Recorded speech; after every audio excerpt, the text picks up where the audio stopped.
Aaron Shiki has been officially loaned by Team Liquid Philippines patungo sa ACE Sports sa MPL Malaysia.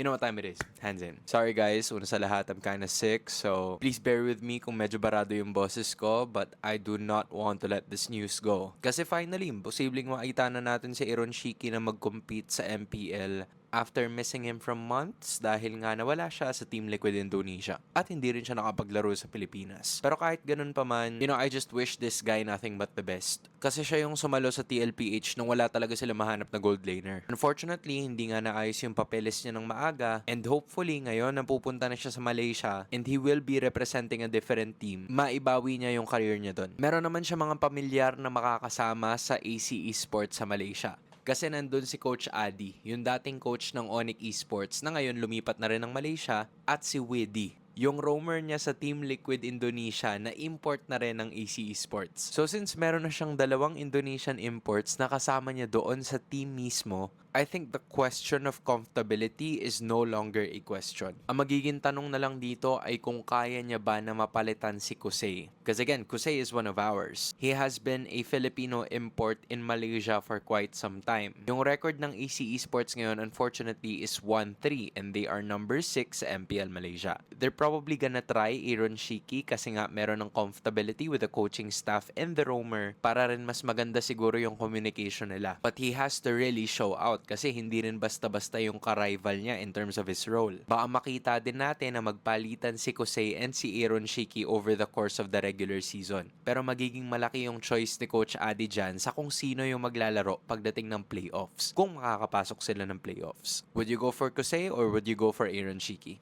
Either way, this is a great step for him. I hope to see him in the games.